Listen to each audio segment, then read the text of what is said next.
तो हाय दोस्तों, power star Pawan Singh का इवेंट शुरू हो चुका है और इवेंट में पवन सिंह मस्ती करते हुए तो दिखाई दे रहे हैं। आप लोग क्लिप देखे ही हैं।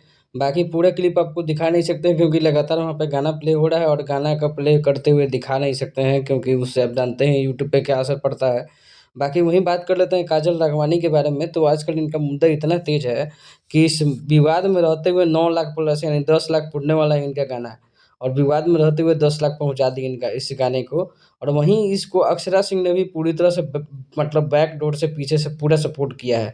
अब लोग इसमें पवन सिंह का कॉल का और उनके बातों का इंतज़ार कर रहे थे कि पवन सिंह कुछ बोलेंगे, लेकिन शायद पवन सिंह इस मुद्दे पे कुछ बोलने वाला नहीं है। वहीं पवन सिंह के गाने की बात कर ले तो सैया जी सुनी ना गाना आज सुबह ही आया है, 17 घंटा हुआ गाने को आए हुए और नए चैनल पे रिलीज़ हुआ है ये गाना। 9 लाख प्लस इस पे व्यू चला गया। रियल टाइम 10 लाख से ज़्यादा होगा और चैनल पे सब्सक्राइबर 4 लाख ही हैं। मतलब गज़ब का व्यूज़ दिया है गाने ने।